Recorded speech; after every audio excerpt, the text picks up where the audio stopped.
오늘 하나님께서 우리에게 주시는 말씀의 제목은요, 예수 믿는다고 하는 것, 예수를 믿는 믿음이란 무엇인가라고 하는 그 말씀의 제목입니다. 한번 생각해 보세요. 여러분 예수님 믿습니까? 그럼 뭘 믿는 거예요? 네, 그래요. 예수 믿는 믿음, 우리가 교회 다니면서 신앙생활하면서 정말 많이 귀에 따갑도록 들을 수 있는 말 중에 하나가 예수 믿으세요, 예수 믿으세요. 계속해서 들어오는 말씀입니다. 그렇죠? 예수 믿는 것은 받은 증거만 도다. 예수 귀한 예수 믿음 더욱 주소서 해서 이 믿음이라고 하는 것, 하나님 귀하고 또 이 믿음이라는 것 내게 믿음을 더해 주시옵소서 하고 자꾸 이 믿음에 대해서 만나는 사람마다 예수 믿으세요, 예수 믿으세요 또 이러죠. 교회 안에서 뿐만이 아니고 밖에 나가서도 나 예수 믿으세요, 그리고 우리 교회 갑시다, 예수 믿으세요 이렇게 말 많이 활용하고 있지 않습니까? 예수 믿는다라고 하는 거, 그러면 무슨 의미로 여러분이 사용하고 있냐는 거죠. 과연 예수 믿는다라고 하는 것이 무엇인가라고 하는 것, 이걸 도대체 뭘 믿는 건지 제대로 알고 있는지, 또 이 사실이 너무나 중요한 거예요. 그래서 교회에서도 실제적으로 중요하기 때문에 그냥 예수 믿으라, 예수 믿으라 계속 강조가 되어지고 있는 거예요. 우리 복음성가에서도 예수 믿으세요, 그렇죠? 예수 믿으세요, 예수 믿으세요, 예수 믿으세요. 아멘? 네, 계속 강조되고 있잖아요. 그러면 예수 믿는 것이 이만큼 중요하게 여겨지고 강조되고 있는데 과연 예수 믿냐는 거예요. 예수 믿는다라고 하는 것이 뭐냐는 거예요. 신앙생활 20년, 30년 평생 이제는 주님 만날 날이 우리에게도 상당히 가까이 왔는데도 불구하고 교회는 다니지만 내가 과연 정말 예수를 믿는 건지 이걸 좀 살펴볼 필요가 있다라는 거지요. 이것을 점검하지 못하면 영생을 얻지 못합니다. 믿음이 왜 이렇게 중요하냐면 오늘 본문의 말씀에서도요, 요한일서 5장 1절 한번 보십시오. 예수께서 그리스도심을 믿는 자마다 이 믿음에 대한 이야기를 하고 있죠. 그러면서 또 이야기를 계속해서 4절 말씀에서도 하나님으로부터 난 자마다 세상을 이기느니라, 세상을 이기는 승리는 이것이니 우리의 믿음에 대한 이야기입니다. 5절에서도 예수께서 하나님의 아들이심을 믿는 자가 아니면 해서 믿음에 대한 이야기예요. 믿음이 너무 중요하다라는 거지요.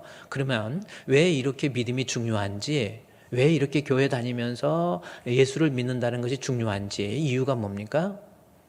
성경은 이야기하죠. 요한일서 5장 11절에서 이야기합니다. 그 증거는 이것이니 하나님이 우리에게 영생을 주신 것과 이 생명이 그의 아들 안에 있는 것이다 라는 거죠. 예수를 믿게 되면 영생을 얻는다 이 말씀이에요. 여러분 죽을 때 잘 죽으라고 계속해서 강조하잖아요. 지금 이후로 주 안에서 죽는 자가 복이 있다.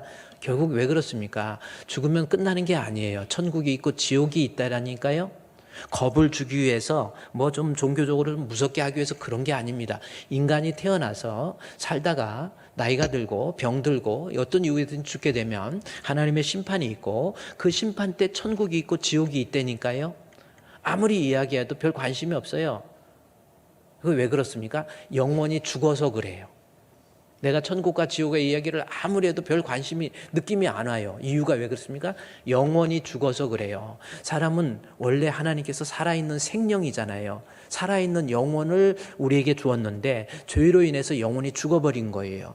영혼이 죽으니까 감각이 없는 거예요. 영적인 것 이야기해도, 하나님에 대해서 이야기해도, 천국에 대해서 이야기해도, 지옥에 대해서 이야기해도 별 느낌도 없고 감각도 없는 거예요. 그냥 그런가 보다 이렇게 죽어서 그런 거라니까요. 아무리 죽은 사람한테 얘기해 보십시오. 제가 언젠가 얘기했지만은 노랑나비가 있는데, 아주 노란색 노랑나비 있잖아요. 예쁜 노랑나비가 있었는데 이 노랑나비가 이 발음도 잘 안 되는데 노랑나비가 세상에 태어나가지고 이렇게 다니다 보니까 친구를 만났어요. 누군가 봤더니 하루살이를 만난 거예요. 하루살이하고 만나니까 사람 이렇게 대화해 보니까 사람은 아니지만 아주 친하게 잘 지내다가 하루 종일 놀다가 너무너무 행복했어요. 참 좋은 하루살이고 좋은 노랑나비였는데 이 노랑나비가 이제 저녁 때쯤 되니까 이제 집에 들어가야 돼. 그래서 집에 들어가기 위해서 야 하루살이야 오늘은 이제 여기까지 하고 또 내일 만나 내일 또 놀자 이랬더니 하루살이가 내일이 뭔지를 몰라요. 깜짝 당황하는 거예요. 하루살이가 당황하는 거예요. 그래서 그냥 그날 죽었다는 전설이 있지만 내일이 뭔지를 모르는 거예요. 아무리 내일 얘기해도 들리지가 않는 거예요. 그래서 노랑나비가 그래도 약속을 했으니까 그 다음날 나와가지고 하루살이 어딨나 했더니 안 와.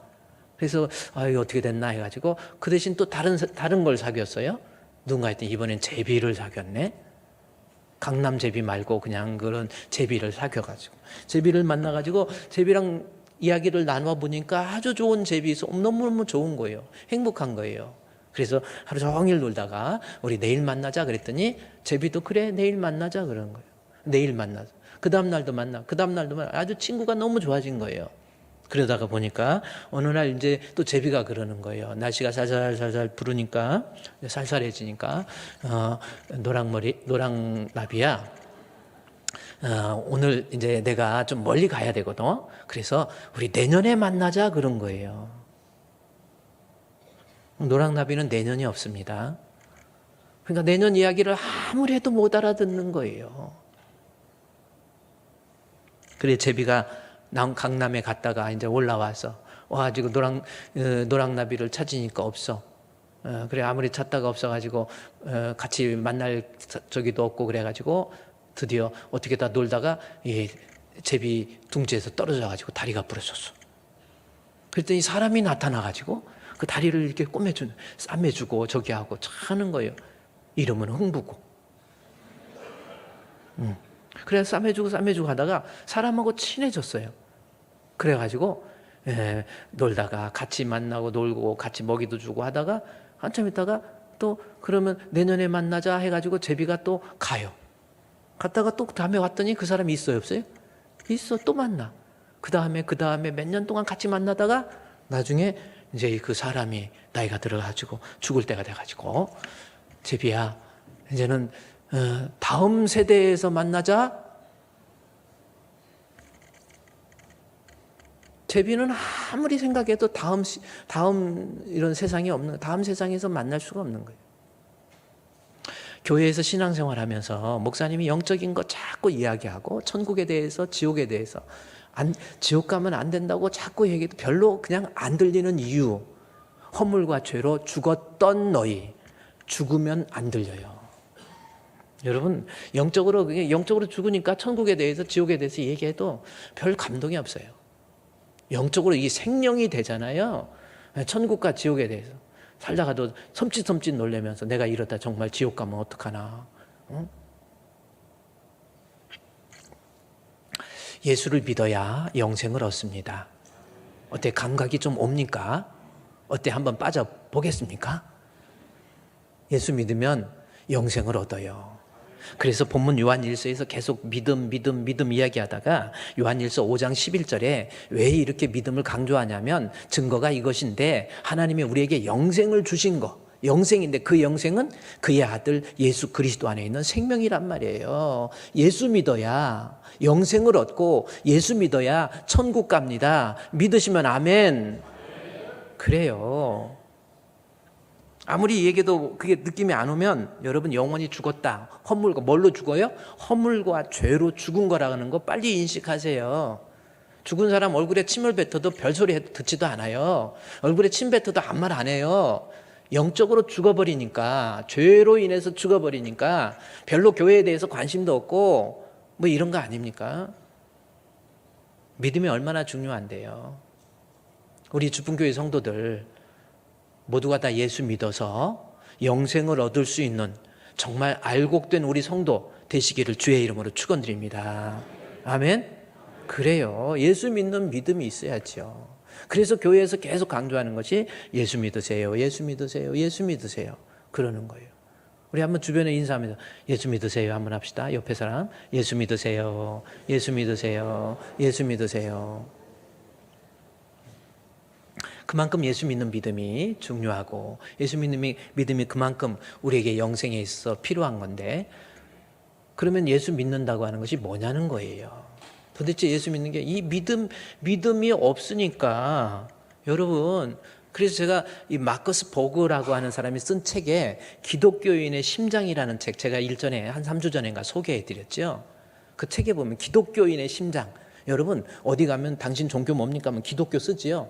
그럼 기독교 쓰는데 기독교인은 기독교인, 교회도 이렇게 다니니까 기독교인 맞지요. 그런데 심장이 없어. 사람이 이렇게 멋지게 생기고 잘생기고 뭐 저기 하는데 만약에 심장이 없다, 이거는요 죽은 거예요. 없는 거예요. 심장이 없으면 뭡니까? 심장이 약하다. 심장에서 피를 콱콱 뽑아줘야 피곤도 덜 오고, 자꾸 까무러지는 사람 있죠. 심장이 약해서 피를 안 뽑아주는 거예요. 그리스도인의, 기독교인의 심장은 예수 믿는 믿음. 마커스 보고가 그렇게 이야기해요. 기독교인이라고 하면서 교회를 다니면서 예배도 드리고 봉사도 하고 안수집사도 되고 장로도 되고 권사도 됐는데 내 마음속에 예수 믿는 믿음이 없으면 심장 없는 사람, 그 사람이에요. 심장이 없으니까 교회를 다니려도 재미가 없죠. 감격이 없어요. 예배를 드려도 툭하면 예배 빠지는 거 아닙니까? 심장이 없어서 그래요. 심장에서 피를 못 뿜어주니까 예배 생활이 버거운 거예요. 이거저거 트집대고 자꾸 교회 빠지고 뭐 당신만 갔다 와 뭐 이러다가 뭐 하다가 뭐 있으면 왜 그래요? 심장이 없으네요. 예수 믿는 믿음이 없으니까 교회에서 신앙생활이 버거워지는 거고 힘들어지는 거고. 여러분 정확한 겁니다. 믿음이 없이도 교회 다닐 수 있고 믿음이 없이도 주의 일을 할 수 있어요. 그런데 이 기독교인의 심장이 없으니까 매사가 부정적이죠. 자꾸 부정적으로 생각하고 뭐 봉사합시다 그러면 뭐 짜증내고. 이번에 저는요, 이번 바자회에서 제가 느낀 게 있다고 한다면 정말 1000명 넘는 사람들이 와서 같이 주풍교회 저는 그래요. 그걸 위해서 수고하신 분들 대단해요. 여러분 한 2개월 동안 여전도에 남전도에 우리 각자 모여서 기도하고 준비하고 음식 만들고, 여러분 그 바자회 사진 좀 보면요 참 대단하게 수고하고 고생하고 힘쓰고 애쓰고 그런 분들에 의해서 이루어진 거 아닙니까? 저거 보세요. 저 사람들 나와가지고 그 전에 와서 저렇게 준비하고 음식 준비하면서 사진 찍으니까 웃긴 웃겠지만 그냥 안 하면서도 웃었어요. 그래요. 우리 쿠폰으로 해가지고 하니까 쿠폰 막 사람들이 20만 원, 30만 원씩 막 사는 거예요. 돈 20만 원, 30만 원이 작은 돈입니까? 그걸 막 사고 구입하고 막 이러는 거예요. 그거 선교로 쓰라고 그렇게 하는 거예요. 근데 이제 쓰다가 그러니까 옆에 이 외부에서 들어온 닭강정도 그냥 이제 쿠폰은 남았지. 그렇다고 이걸 선교를 위해서 쓴 건데 이 쿠폰을 갖다 돈으로 바꿔달라고도 못하잖아요. 그러니까 막 갖다 쓴. 그러니까 웬만한 거 다 팔려버렸잖아요. 과자 들고 오신 외부에서 들어온 그분도 과자 다 팔리고 닭강정 이렇게 팔릴 줄 몰랐대. 근데 성도들이 그만큼 어려운 형편 속에서 또 권사님들, 또 우리 장로님들, 우리 안수집사님들 따로 하고 또 본인이 개인적으로 또 쿠폰 구입하고 뭐 이게 쉬운 줄 아세요, 여러분?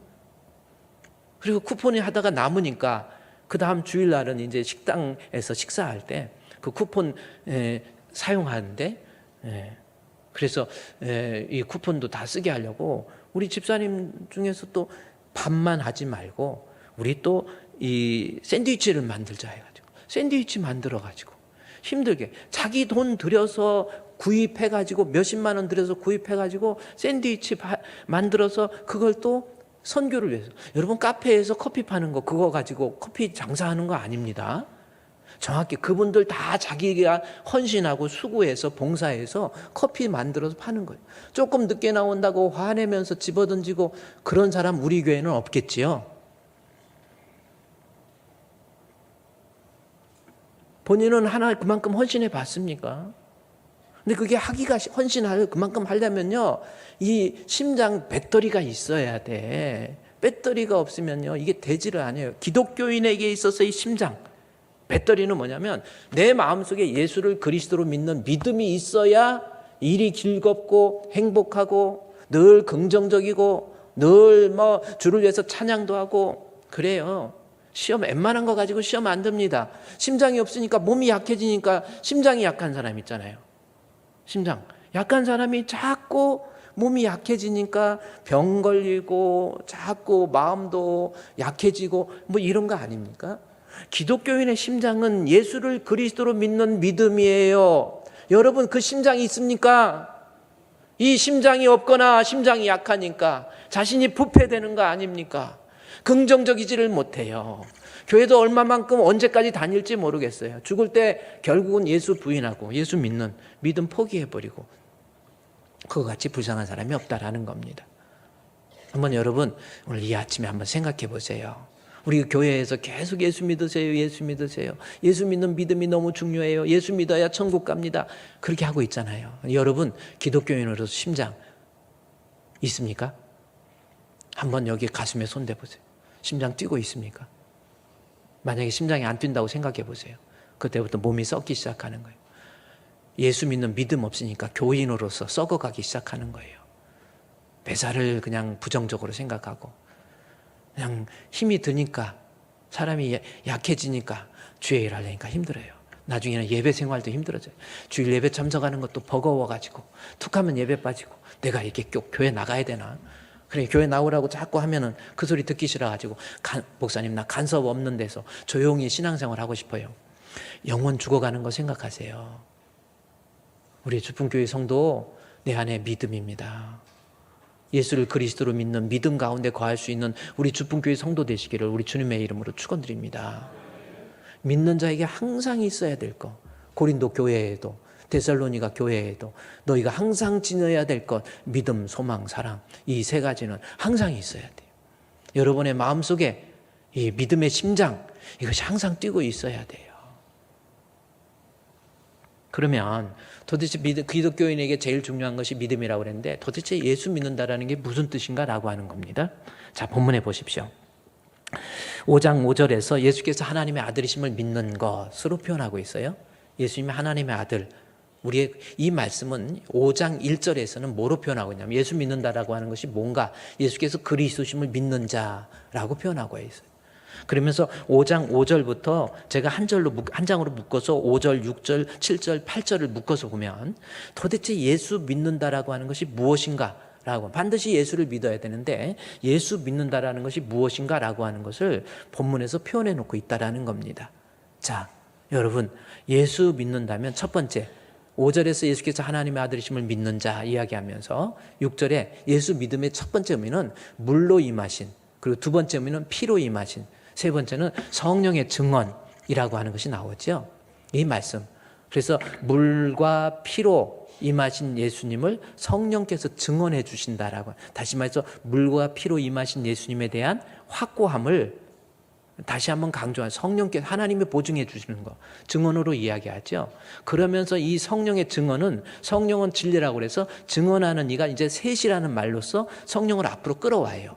물과 피 앞에 성령. 이 말씀은 결국은 예수를 믿는다라는 것은 첫 번째 물로 임하신 예수님, 두 번째 피로 임하신 예수님, 세 번째 성령으로 임하신 예수님. 이라고 이 세 가지를 믿는 것이 믿음이라는 겁니다. 여러분 그 예수님 믿고 있냐는 거죠.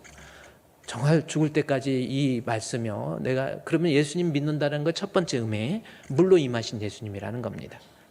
그러면 이거 제가 예수 믿는 의미가 첫 번째 물로 임하신 예수님. 예수 믿는다라는 것은 물로 임하신 예수님을 믿는 거다. 그러면 물로 임했다라는 것은 무슨 뜻인가라는 거지요. 마태복음 3장 16절, 17절 두 절 말씀해 보면 이 마태복음 3장 16절, 17절에서 예수께서 세례를 받는 내용이 나와요. 그래서 한 절 하나로 묶어 보세요. 예수님의 세례 받으심입니다. 그럼 우리가 세례를 받았다라는 것은 보통 죄 씻음의 의미인데 예수님이 세례 받았다. 죄 씻음의 의미인가요? 아니지요. 예수님의 세례 받으심의 의미가 뭔가에 대해서 17절에서 하늘에서 소리가 있어 말씀을 해 주십니다. 예수님의 세례 받으심은 예수님은 죄가 있어서 세례 받으시는 것이 아니라 예수님이 사람의 몸을 입고 오신 하나님이라는 것을 보여주기 위한 모습이 예수님의 세례 받으심입니다. 그러니까 예수님이 하나님이란, 그래서 하늘에서 세례받을 때 이는 내 사랑하는 아들, 무슨 뜻입니까? 예수님은 하나님의 아들, 예수님은 하나님이라는 뜻이에요. 그러니까 내가 예수 믿는다, 무슨 뜻입니까? 내가 예수를 믿는다라고 하는 거의 첫 번째 의미는 내가 믿는 예수님은 뭐예요? 하나님. 다시 한번 따라합시다. 내가 믿는 예수님 하면 여러분이 하나님 해야 돼요. 내가 믿는 예수님은 하나님. 그것을 믿는 것이 믿음이라니까요. 그러니까 여러분이 믿고 찬송하고 예배드리는 그 믿음의 대상인 예수님은 하나님이라고 하는 것을 믿는 거, 이것이 믿음이라는 겁니다. 세상에 어떤 종교도, 종교의 창시자든 누구든지 간에 하나님인 존재가 없어요. 예수님만이 하나님이십니다. 따라서 예수님만이 하나님이시기 때문에 우리를 구원할 수 있는 거예요. 내가 믿는 예수님이 하나님이시니까. 세상의 어떤 종교에도 하나님이 사람의 몸을 입고 온 종교의 지도자나 누가 있습니까? 없어요.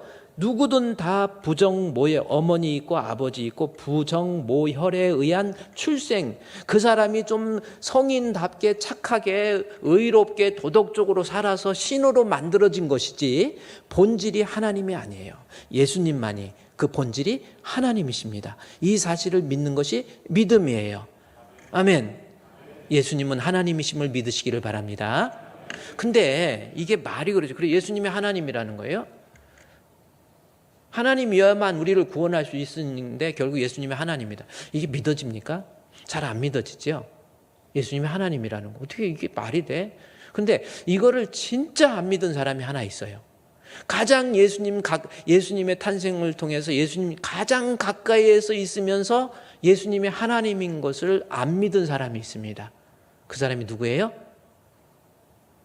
예수님의 어머니, 아버지.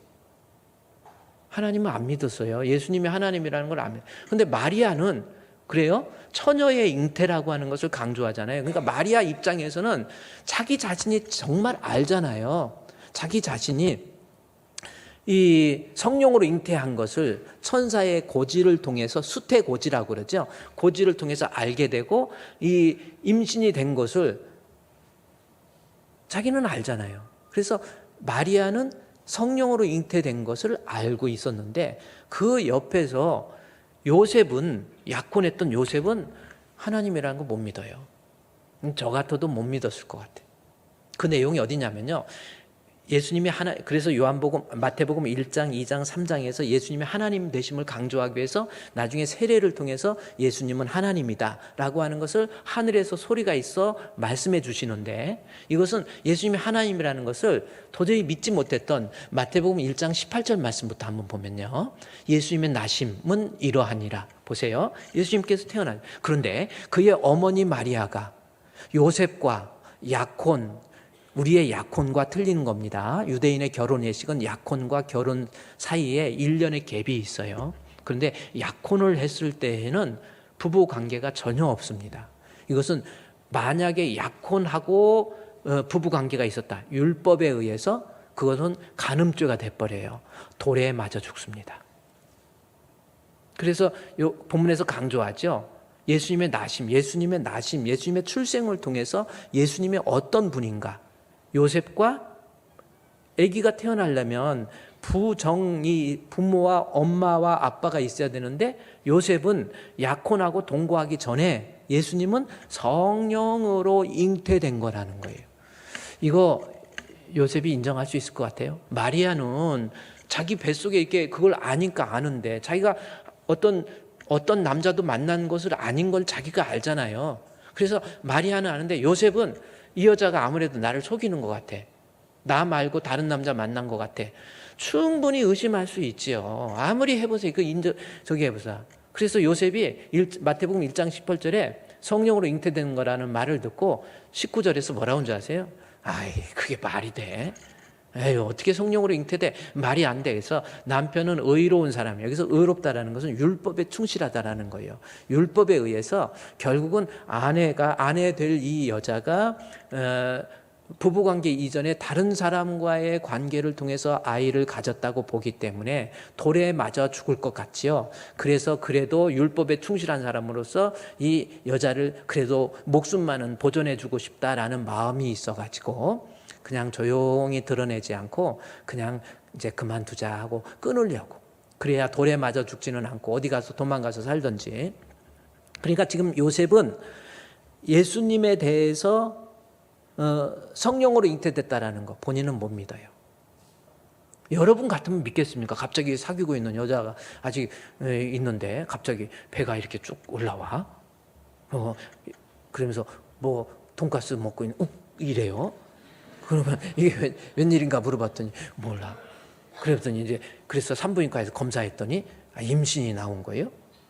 그럼 어떡하겠습니까? 여러분 남자 같으면 어떡하겠어요? 이거 받아들일 수 없죠. 도저히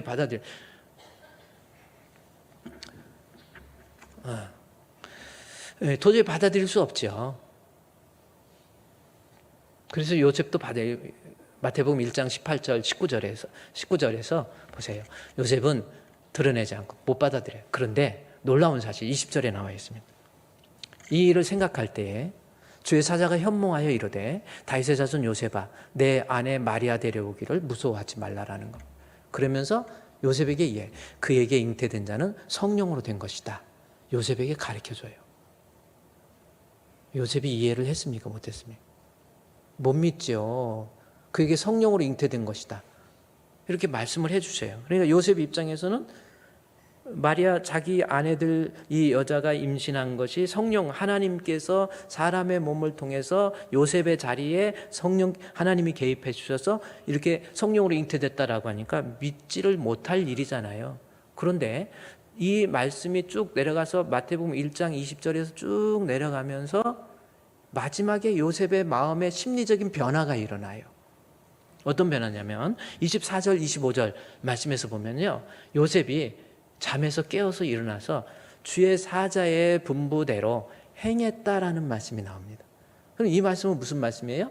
성령으로 잉태됐다라고 하는 것을 요셉이 그러니까 예수님은 성령으로 잉태되는 것은 그의 본질이 하나님이시라는 거거든요. 앞에 임마누엘이 나오거든요. 하나님이시라는 것을 요셉이 어느 순간인가 20절에서 24절까지 가면서 변화가 돼서 요셉이 잠에서 깨어 일어나서 주의 사자의 분부대로 행했다. 그리고 그 아내를 데려왔다. 인정했다라는 겁니다. 인정했다는 거잖아요. 그러니까 요셉이 자기 아내들 마리아의 뱃속에 있는 예수가 사람의 부정 모혈이 아닌 하나님이 개입해 주셔서 하나님이 사람의 몸을 통해서 이 땅에 오셨다라고 하는 것을 요셉이 믿은 거예요. 그러면 봅시다. 20절과 24절 사이에 20절에서는 못 믿었어요. 성령으로 잉태됐다. 말도 안 됩니다. 이게 말이 됩니까? 하고 못 믿었는데 24절에서는 믿었다라는 거거든요. 그러면 20절과 24절 사이에 마태복음 1장 20절 띄워주시고요. 1장 20절 말씀해 보면 그 안에 무슨 일이 있었냐는 거죠. 이것만 알면 우리도 솔직히 말해서 예수가 하나님이라는 것을 어떻게 믿어요? 안 믿어져요. 과학적으로 상식적으로 어떻게 사람이 태어나려면 엄마가 있고 아빠가 있고 다른 어떤 종교도 다 그러는데 어떻게 예수님이 그의 본질이 하나님이라는 거 나 못 믿어요. 근데 믿을 수 있는 방법이 가장 불신했던 옆에서 봐왔던 요셉의 입장, 즉 마태복음 1장 20절에서 믿지 못했던 그러한 모습, 가만히 19절에서는 끊으려고 그랬잖아요. 19절 말씀에 이건 아니다라는 거예요. 그런데 19절부터 24절 말씀에서 보면 24절은 이제는 믿어요. 그러면 그 사이에 이 두 말씀 사이의 함수관계 우리가 반드시 찾아내야 우리같이 정말 예수님의 하나님이라는 것을 믿기 힘들 때 믿을 수 있는 가장 중요한 어떤 모티브를 찾아낼 수 있는 거예요. 저는 원래 장로 아들로 태어나고 교회만 다니지 믿음 없었거든요. 예수님이 하나님이라는 거 나 도저히 못 믿겠어요. 그럼 요셉이 우리의 마음을 대변해서 요셉은 나중에 못 믿었는데 믿었다라는 거예요. 그 내용이 어디냐면 마태복음 1장 20절에 있습니다. 19절에서 믿지 못했던 1장 19절 보세요. 믿지 못했죠. 근데 20절을 겪고 나서 성령으로 잉태된 것을 24절에 가서 믿어요. 분부한 대로 데려옵니다. 이제는 성령으로 잉태된 것을 믿어요. 그럼 그 사이에 20절 이 말씀을 자세히 보세요. 여기에 해답이 있습니다. 뭡니까? 어떻게 해서 믿어졌어요? 이 일을 생각할 때, 못 믿고 있을 때 그겁니다. 아니 어떻게 내 아내 될 여자가 이렇게 다른 사람의 아기를 임신하다니, 난 그럴 수 없다. 그러면서 가만히 끊고자 할 때 어떤 일이 있었어요? 주의 사자가 현몽하여 이르되 다윗의 자손 요셉아 내 아내 마리아 데려오기를 무서워하지 말라. 그에게 잉태된 자는 성령으로 잉태됐다. 이 말씀이 나와요. 그러면 이 일을 끊으려고 했을 때, 즉 믿지 못했을 때 어떤 사건이 있었습니까? 주의 사자가 현몽이라는 말이 들어있어요. 주의 사자가 현몽하여 이르되, 그렇습니다. 다윗의 자손 요셉아 내 아내 데려오기를 무서워하지 말라. 그에게 잉태된 자는 성령으로 잉태된 것. 그러니까 사실은 예수님의 어머니 마리아, 어머니 몸에서 나왔죠. 요셉은 예수님의 누구예요? 아버지죠. 근데 성경은 예수님의 아버지라고 하는 호칭, 마태복음 1장 16절 말씀해 보십시오. 이 마태복음 1장입니다. 요셉에 대해서 뭐라고 그래요? 1장 16절에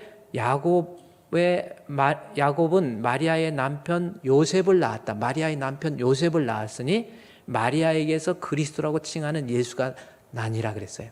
그러면 예수님은 마리아의 몸에서 나왔어요. 예수님의 어머니죠. 예수님의 아버지는 누구예요? 요셉이 있죠. 근데 예수님의 아버지가 요셉인데 예수님의 DNA 속에 요셉의 DNA가 1도 안 섞였어요. 피 한 방울 안 섞였어요. 그러면 이런 아버지를 뭐라고 그럽니까? 나를 낳은 아버지는 아닌데 아버지라고 해요. 나를 낳은 어머니는 나를 낳은 어머니는 아닌데 어머니라고 불러요. 그 어머니를 무슨 모? 계모. 이제 조금 눈이 트이죠? 계모예요. 계모, 계부예요. 그래서 마리아의 남편 요셉이 예수님의 아버지이지만 요셉을 예수님의 아버지는 아버지이지만 계부라고 해요. 이 혈통의 개념 속에서 가계 속에 들어가 있는 아버지지 피 한 방울 안 섞였다. 예수님은 하나님이지 요셉의 피를 이어받은 게 아니라는 겁니다. 그 성경이 어떻습니까? 그래서 마태복음 1장 1절에서 예수님의 속성, 예수님의 본질을 얘기하면서 가장 먼저 하는 것이 마태복음 1장 1절이에요. 아브라함과 다윗의 자손 예수 그리스도의 뭐예요? 옛날에는 예수 그리스도의 족보 아니에요. 족보는 요셉이 아브라함과 다윗의 후손을 해서 요셉이 예수님을 직접 DNA적으로 혈통적으로 낳아야 족보라고 해요. 그런데 예수님 아버지로 돼 있지만은 피 한 방울 안 섞여 있는 아버지, 다시 말해서 예수님이라고 하는 본질. 그래서 그리스도의 족보라고 안 하고 그리스도의 계보라고 나오는 거예요. 오늘 이 계가 이게 참 좋은 말이에요. 이 계보, 그리스도의 계보예요. 그러니까 여러분 항상 그래서 이 말을 통해서 마태복음 1장을 통해서 성경의 저자 마태가 끊임없이 강조하는 게 뭐예요? 예수님은 요셉의 혈통에서 계보에서 나온 것이지 요셉의 DNA 어떠한 요셉의 피를 통해서 부정 모혈에 의해서 출생한 분이 아니다라는 거. 이것을 지금 계속해서 강조하는 거예요. 그래서 예수님의 본질은 따라서 1장 20절부터 이야기 나오죠. 마태복음 1장 20절. 예수님의 본질은 나중에 1장 20절, 22절, 23절 그 이름을 임마누엘이라고 하는 말로 바꿉니다. 예수님, 처녀가 잉태해서. 예수님 보세요. 요셉하고 관련 없죠? 처녀가 잉태한 거예요. 우리는 이게 그냥 들으니까 그런가 보다 하지 실제 이때의 환경 속으로 들어가 보세요. 이게 말이 되냐는 거죠. 근데 처녀가 잉태해서 아들을 낳을 것이요. 그래서 예수님의 속성, 본질은 그래서 그 이름이라는 말이 여기 들어간 거예요. 제가 언제가 이름 있죠? 임마누엘 앞에 이름이라는 말. 이게 이름의 의미. 히브리인들이 이름을 짓는다. 아담이 하나님께서 세상을 창조하시고 만물을 창조하시고 아담을 데려다 놓고 어떻게 이름을 짓는가 보고 아담이 이름을 줘줬다. 그럼 이름을 줘줬다, 아담이 이름을 줘줬다라는 의미는 어떤 의미인 줄 아세요? 이름을 줘줬구나, 단순한 의미가 아니에요. 아담이 어떤 존재의 이름을 질 때 그 존재의 본질과 속성을 명확하게 파악했다라는 뜻이에요. 그 존재의 본질과 속성을 명확하게 파악했다. 그것이 이름을 짓는다는 의미입니다. 임마누엘 바로 앞에 보세요. 예수님의 속성. 예수님은 처녀가 잉태해서 인간의 부정모혈에 의한 출생이 아닌 예수님은 임마누엘, 임마누엘이라고 했죠. 하나님이 우리와 함께 하시는데 그 이름, 예수님의 속성을 말하기 위한 단어가 임마누엘이에요. 예수님의 속성. 그러니까 우리가 믿는 예수님은 하나님이 사람과 함께 했다라는, 이것은 그 속성을 보니까 하나님이 우리와 함께 했다라는 건데, 다시 말해서 예수님은 하나님이시라는 거예요. 하나님이 사람과 함께, 즉 예수님의 본질은 하나님이라는 뜻이에요. 우리 예수님, 내가 믿는 예수님은 하나님이십니다. 그러니까 다시 지금 이제 예수가 하나님이라는 것을 믿는 것이 믿음이라고 그랬죠. 그래서 우리가 이걸 어거지로 막 그냥 믿습니까? 믿으세요 해가지고 막 꾸겨 넣어서 믿는 거 말고, 과학적으로 성경에서 어떻게 말하는지, 예수님의 속성을 통해서 예수님은 그 본질이 요셉의 피 한 방울 안 섞인 본질이 하나님이라고 하는 거. 그래서 요셉도 이 사실을 처음에는 마태복음 1장 19절에서 믿지 못했지만 2장에 가서 1장 20절에서 갑자기 요셉이 이때부터 성령으로 잉태하신 예수님을 임마누엘의 하나님이라는 것을 이때부터 믿을 수 있었다라는 거예요. 거기에 사이에 껴있는 게 뭐예요? 주의 사자의 현몽입니다. 주의 사자의 현몽. 우리도 이것만 있으면, 강요되어진 믿음이 아닌 정말 예수가 하나님이시네, 하늘 보자 영광 보자 버리고 바울이 고백한 것처럼 그는 근본 하나님의 본체시나 하나님과 동등됨을 취할 것으로 여기지 아니하시고 오히려 자기를 비워 종의 형체를 취했다라는 그 고백이 자연스럽게 믿어지고 나오는 거예요. 그 방법 오늘 찾아야 돼요. 뭡니까? 바로 주의 사자의 현몽이에요. 믿음이 없었던 요셉에게 주의 사자가 현몽하여 가로되 하면서 이르되 하니까, 그때부터 요셉의 마음속에 예수님은 내 아내를 통해서 오시는 이 땅에 우리를 구원해 주시기 위한 구세주이시구나 라는 것을 요셉도 아멘으로, 믿음으로 받아들일 수 있었다라는 겁니다. 그러면 주의 사자의 현몽이 뭐냐는 거예요. 여러분, 믿음 없는 여러분들, 이걸 이해하면 돼요. 저희 현몽이 뭘까라는 겁니다. 현몽이라고 하는 거, 한자의 뜻을 나타날 현자에다 꿈몽자예요. 그러니까 주의 사자가 뭔가 꿈에 나타났구나, 이런 의미로 알아들일 수 있죠. 주의 사자가 꿈에 나타났구나, 이렇게 생각할 수 있는데, 이 현몽이라는 단어는요, 하나님과의 관계 속에서의 하나님의 자기 계시를 위한 특별 계시의 표현이 현몽이에요. 헬라어 원문을 볼까요? 이 현몽이라는 뜻이 뭔가라는 겁니다. 파이노라는 단어입니다. 따라합시다. 파이노. 근데 피아노 그러는데 피아노 아니에요. 어떻게 읽어보면 피아노처럼 보여.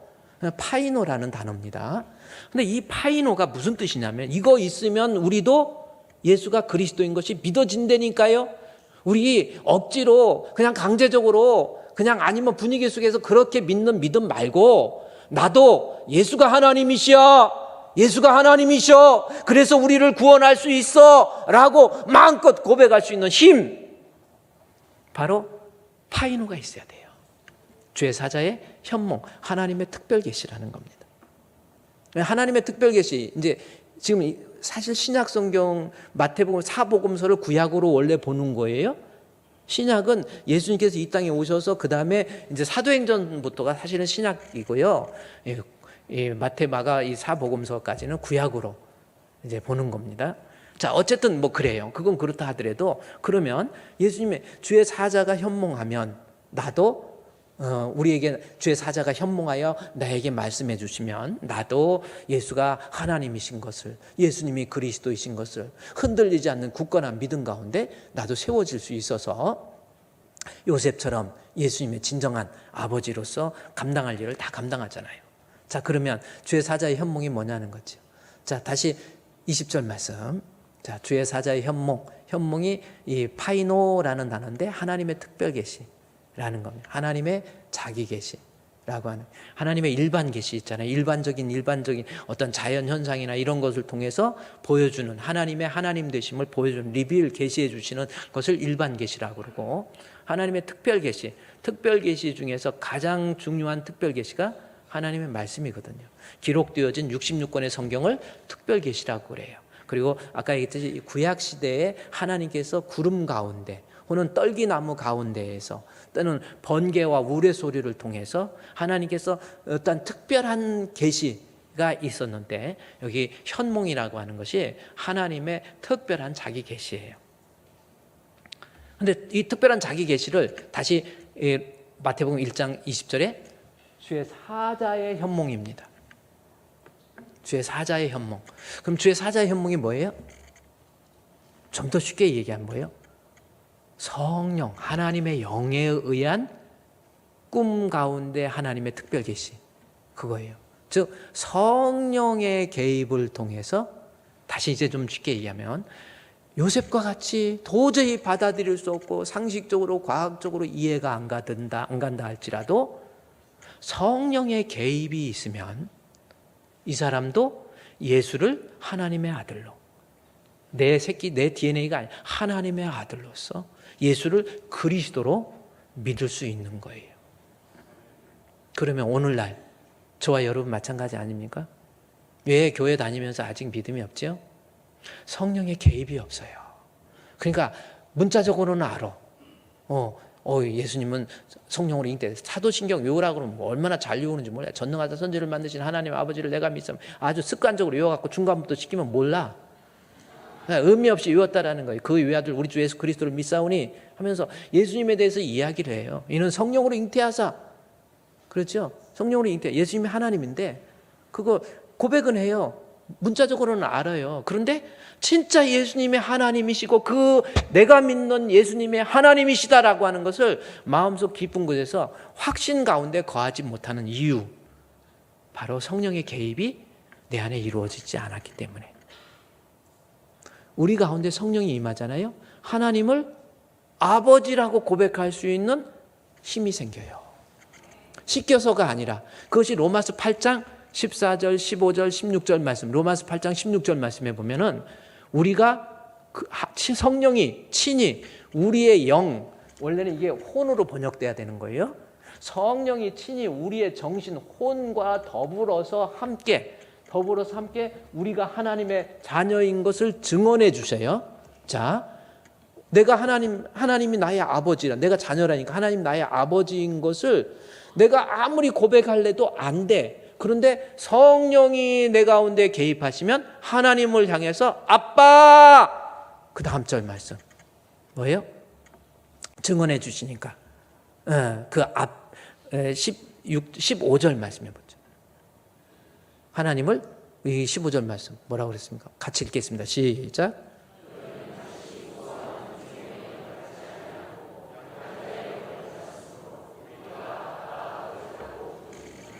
아멘. 어떻게 하나님을 아빠라고 하지요?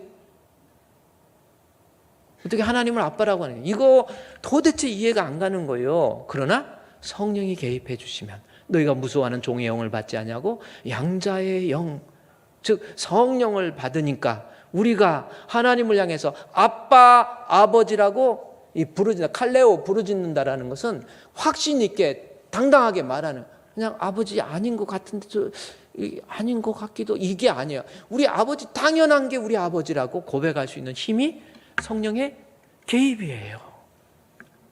따라서 성령 시대에 성령을 받지 못하면 여러분이 교회 다니면서도 아무리 믿으려고 해도 주여 막 어떠고 안 되는 거예요. 성령의 개입이 있으면, 양자의 영을 받게 되면요, 하나님을 아빠, 아버지라고 부르짖을 수 있는 그러한 사람이 돼요. 요셉에게 성령이 임하니까 예수님이 하나님이신 것을 계보로 보면은 아들이잖아요. 아들인데 하나님으로 인정할 수 있는 힘이 주의 사자가 현몽하는 성령의 역사. 이거 반드시 개입이 있어야 돼요. 고린도전서 12장 3절 말씀해 볼까요? 거기에 보면 예수님을 하나님이라고 고백할 수 있는 힘이 성령에. 그러므로 내가 너에게 말하노니 하나님의 영 나오죠. 성령으로 말하는 자는 누구든지 예수를 저주할 자라 하지 아니하고. 이건 또 무슨 뜻인지 제가 그랬죠. 이거 고린도전서 12장 3절 예수를 성령으로 아니하고는 예수를 저주할 자라 하지 않는다. 성령 하나님의 영으로 말하는 자는 예수를 저주할 자라 하지 않는다. 이게 예수님 저주받을 자 그 뜻이 아니에요. 저주할 자. 이때 당시 예수님에 대한 인식이 십자가에 못 박혀 죽었으므로 예수를 저주받은 자로 인식되어져 있었어요. 그러니까 예수에 대한 스토리를 다 아는 거야. 유대 땅 베들레헴에서 나셔서 그다음에 결국 본디오 빌라도한테 심판을 받아서 결국은 또 갈보리 언덕에서 십자가에 못 박혀 죽었다라고 하는, 그러니까 저주받은 자라는 것은 예수님에 대한 스토리를 머릿속에서 정확하게 인식하고 있음을 이야기하는 거예요. 자, 이 말 무슨 말이에요? 따라서 예수님의 하나님의 영을 받잖아요. 내가 성령을 받으면 그래요. 예수님의 스토리 문자적으로 예수님은 어떤 분이야, 하나님이 어떤 분이야, 천국은 어떤 곳이야, 문자적으로 그냥 앵무새 외우듯이 마음에 믿음도 없으면서 외칠 수 있는 거, 하나님의 영으로 말하는 자는 예수를 그런 예수로 정도 인식이 안 된다는, 그러니까 관념론적인 예수로 인식을 해버리는 거예요. 자, 무슨 말인지 보세요. 성령으로 말하는 자는 예수님을 문자적으로 예수님이 그랬대, 예수님이 3일 만에 부활하셨대, 예수님이 십자가에 못 박혀 죽으셨대, 천국이, 이거 말로만 하는 단계에서 끝나지 않고, 성령으로 말하는 자는 단순하게 예수를 문자적으로만 이해하는 것이 아니라 성령으로 해야 누구든지 예수를 큐리오스, 주라고 고백하는 거예요. 예수를 주로 고백할 수 있는 힘은 성령이라니까요. 성령을 받아야 예수님을 하나님, 예수님을 주여 라고 고백할 수 있어요. 누구든지 그 사람이 아무리 배움이 있던 실력이 있던 신앙생활 몇 년 했던 장로가 됐던 안수집사가 됐던 이 사람 성령의 개입이 없이는 그냥 예수님을 문자적으로 저주받은 자, 그때 당시에 알고 있는 그 문자적으로 지식적으로만 인식하지, 성령 받지 못하면 예수를 주라고, 나의 큐리오스 주, 나의 생명의 주, 내 생명, 나 예수 믿어야 구원받아 라고 하는 확고한 고백은 성령의 개입을 통해서 이루어질 수 있는 거예요. 여러분 어떻습니까? 한번 생각해 보세요. 물로 임하신 예수님, 예수님이 하나님이라는 거예요. 누구나 다 믿기가 어려워요. 그러나 아무리 믿기 어려워도 믿을 수 있는 방법이 있습니다. 제가 여러분 교회 다니고 신앙생활 하는 것이 가진 거 없고 의지할 데 없고 못 배운 거 그런 사람이 예수 믿는 거 아니라고 그러죠. 나는 그렇게 생각했어. 그래서 저 어렸을 때 이렇게 교회에서 누가 신방 오고 막 이러면요, 저기 올 때쯤 목사님이나 구역이나 누가 왔을 때 신방 올 때쯤 되면 집에 있다가 싹 나갔어. 아유, 나 교인들하고 예배 드리는 거 싫고, 또 교인들 중에서는 별 사람들 다 있잖아요. 저 어렸을 때 교인들 중에서 사랑하세요, 이해하세요 그러면서 누구 미워하고 원망하고 교회 일하면서 늘 불평하고 그런 사람을 제가 좀 봐와가지고, 아, 교인들 다 저러냐. 그리고 막 다들 좀 보면은 좀 그런 것 같아. 믿음이 없을 때는 더 이상하게 보이더라고요. 우리 청년들도 결혼할 때 조교에서 그러면 너 어떻게 누구랑 사귀니? 그랬더니 아유, 저 잘 사귀고 있어요. 그런데 교인들 중에 괜찮은 사람 없니? 그랬더니 아유, 교인들 예수 믿는다는 사람들을 보면 막 코가 이상하게 생기고 막 능력이 이상해. 아유, 바보 같아요. 그래서 눈에 들어오질 않아요. 이런 사람이 있어요. 내가 볼 땐 너도 마찬가지요. 너도 별로 눈에 안 들어와. 이 믿음이 없으니까 자꾸 교인들 흠이 보이고 결점이 보이고 안 좋은 거 보이고 부정적인 거 보이고 이렇습니다. 교회 다니면서 청년들도 보세요. 그냥 교회, 우리 청년들, 우리 이번에 바자회도 참 열심히 하고 뭐 청년들, 제가 이렇게 청년들 사역을 저도 몇 년 그렇게 하면서 느끼는 게 뭐냐면, 교회만 다니는 청년들이 있어요. 믿음이 하나도 없는 사람들. 청년 예배만 참석하고. 우리 청년들이요, 다른 거 아닙니다. 청년들은 청년 때 잘 훈련받아서 섬기는 것도 배워야 돼. 다른 교회 보십시오. 청년부, 우리 성가대에 청년부가 얼마나 많이 들어와 있는 줄 아십니까? 주일학교 교사 얼마나 많이 봉사한 줄 아세요? 청년들이? 젊은 청년들이 찬양도 하고 봉사도 하고 섬김이 있고, 이런 교회 장대의 미래가 있잖아요. 아, 우리는 청년끼리만 모일래요. 그래갖고 우리 청년끼리만 모이고 다른 건 절대 끊어버릴 거야 하고 딱딱 끊어버려요. 그럼 혼자 믿음 좋은 것 같죠? 아니에요. 청년 때 섬김을 배우고 청년 때 찬양도 배우고 이런 모임을 통해서 다음 세대에게 그리스도의 복음이 전달되는 거 아닙니까? 우리 주분교회 청년들은 잘하지만 어떤 일부 극렬 청년들은, 극렬 청년이라니까 옛날에 데모할 때 막 극렬 학생 막 그랬는데, 보면은 어른 예배 나오지도 않아. 청년 예배 그냥 재미로 나오는 거예요. 믿음 없는 애들.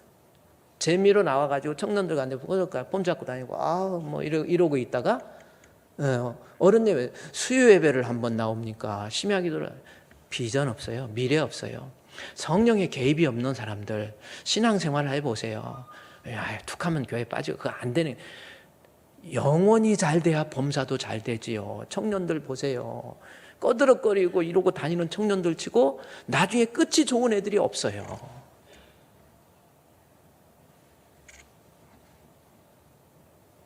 참 내가 다 얘기하면 스토리 얘기하면 제가 은천교회에서 우리 청년 오늘 청년들 우리 교회 청년이 잘하니까 이야기하는 거예요. 제가 교육전도사로 마포에 있는 은천교회 우리 김등용 교수가 세운 교회고요. 상당히 거기는 뭐 신문사 사장님들이고 막 학교 대학 교수님이 막 이런 분들이 많이 있고 거기는 좀 그래요. 그래가지고 제가 교육전도사로 가가지고 청년들 교육 담당 전도사로 가가지고 처음에 이것들 내가 얼마나 하나님을 아는지 가르칠 거야 해가지고 독일어 성경, 그때는 독일어가 한참 날렸거든. 저도 독일어 성경 갖다 놓고 영어 성경 갖다 놓고 히브리어 헬라어 성경 갖다 놓고 애들한테 막 이것은 신학적으로 이것은 이 학문적으로 했더니 애들이 나중에 남는 게 없더라고. 처음에는 저 전도사님 되게 아는 거 많으셔. 그래갖고 애들이 오는 듯 하더니 나중에 쩍쩍하고 가더라고. 쩍쩍이 뭐야 그랬더니 신학적으로 과학적으로 학문적으로 해서 쩍쩍하고 그냥 가더라고. 별 의미가 없더라는 거예요. 그래서 그 청년들 중에 하나는 이름도 제가 잊어버리지도 않습니다. 이름도 잊어버리지 않아요. 교회로 오는데 어디서 오토바이 하나 어디서 훔친 건지 뭔지 모르겠어요. 걔가 청년부 회장 됐어. 그래서 오토바이를 어디서 구해갖고 마우라를 뒤로 올려갖고 한번 달리는데 소리가 빼렉 나는 거예요. 손가락 잘린 장갑도 어디서 하나 샀더라고. 손가락 잘린 장갑 끼고 그리고 뒤에다가 청년들 한 30명 태우고 교회로 온 거예요. 여기 우리 은총교회 여기 그 청년 중에 하나가 지금까지 여기 쫓아와갖고 징글징글하게 붙어갖고 여기까지 쫓아왔어. 우리 그때 나를 가르치던 목사님이 어디 계신가 해갖고 찾아온 청년이 하나 있습니다. 지금 이 자리에 앉아 있는데 그래가지고 청년들을 막 이러고 다니더니 그 친구 나중에 교회 청년들이 한 40명이 한 10명 다 떨어지더라고요. 이 신앙은요 머리로 되는 게 아니에요. 다 떨어졌어요. 그때 담당 목사님이 최한수 목사님이었는데 나보고 최전도사 그만둬 그랬어요. 다 말아먹어. 교육부서 맡겼더니 다 말아먹었다고 해가지고 그만두래요. 그래서 제가 느낀 게 그거야. 이게 하나님 앞에 목회는 머리로 되는 게 아니에요. 그래가지고 그때 나 그만두려고 그러다가 제가 학교 1년을 휴학하고 대학원 4년 나왔습니다. 꿇었어요. 그리고 왜냐면 목회 안 하려고. 나는 자격 없어. 그래 목사가 되려면 조금 이렇게 불쌍한 사람도 보면은 막 불쌍하게 여기고 막 이렇게 문둥병 보면 고름도 쪽쪽 빨아먹고 막 이래야 되는데 나는 불쌍한 사람 막 때리고 싶고 막 안 돼. 이건 아니야. 그래서 나는 잘 됐습니다. 목회 안 하려고 그러다가 다시 한번 생각해보고 최한수 목사님 분이엘교회 지금은 분이엘교회 담임 목사로 은퇴하셨는데 목사님 저한테 1년만 더 기회 주세요. 해가지고 다시 이제 쩍쩍 안 하고 중요한 거는 머리로 목회하는 게 아니더라고요. 성령의 개입을 통해서 하나님의 말씀을 가르치고 하나님 말씀을 가르치고 그랬더니 나중에 내가 거기서 4년 동안 교육전도라 있으면서 여기 오신 우리 유상준 집사님이 여기 계신데 저분도 나이가 벌써 50이 넘었어요. 근데 그때 제가 4년 후에 마칠 때는 제가 차를 그래도 그때 르망 한번 날렸거든요. 르망 타고 딱 오는데 차에다가 우리 청년들이 선물을 얼마나 넣어갖고 주고. 여러분 우리 신앙은요 머리로 되는 것도 아니고 청년 때부터요, 성령의 충만함이에요. 성령이 개입하시면 예수가 하나님이시고 예수님이 나의 구주이시고 하나님을 나의 아빠, 아버지라고 부르짖고 예수님은 나의 구주이십니다라고 고백할 수 있는 힘이 생겨요. 오늘은요, 예수 믿는 믿음에 대해서 여러분 정말 믿음이 있습니까? 고린도후서 13장 15절에 고린도후서 13장 5절에 나온 것처럼 여러분 믿음 점검해 보세요. 아니 그냥 정말 믿음 점검해 보세요. 근데 그 믿음은 뭐예요? 예수가 하나님이라는 거, 예수님 물로 임하신 예수님이 하나님이심을 믿을 줄 알아야 돼요. 예수가 하나님이심을 믿는다라고 하는 것 믿기 어렵지만 성령의 개입, 그래서 여러분이 기도할 때 하나님 내게 성령을 부어 주시옵소서, 꼭 그렇게 기도해 보세요. 하나님은 성령 구하는 자에게 성령을 주셔서 억지로 믿는 것이 아니라 성령의 개입이 있으면 예수가 그리스도인 것을 쉽게 고백할 수 있어요. 우리 하나님은 어떤 하나님이에요? 은혜를 구하면 은혜 주시고, 은사 구하면 은사 주시고, 신유 구하면 신유 주시고요, 성령 구하면 성령 주세요. 은혜 구한 내게, 어떤 하나님? 은혜의 주님. 은사 구한 내게, 은사의 주님. 신유 구한 내게, 무슨 주님? 신유의 주님. 우리 하나님 그래요. 여러분, 하나님 내가 언제까지 이런 모습으로 신앙생활을 하겠습니까? 주여 내게도 주의 성령을 부어주셔서 우리가 예수가 그리스도이심을 확고하게 믿고 그 믿음의 고백으로 즐거워하며 자랑하는 성도가 되게 해 주시옵소서. 승리하시기를 주의 이름으로 축원드립니다. 우리 한번 하나님 앞에 기도하고요, 한번 기도하세요. 하나님, 오늘 주님이 약속대로 하나님 내게 주의 성령을 부어 주시옵소서. 우리 주님 앞에 구하면 하나님이 성령을 분명히 주실 줄로 믿습니다. 성령 충만해서 나도 믿음 충만한 성도 되게 해 주시옵소서. 우리 다 같이 기도하도록 하겠습니다. 하나님 아버지, 저희들의 부족한 마음 주님이 아시지요. 머리로만 주님의 익숙한 말씀을 그리스도가 통하여 아니라 우리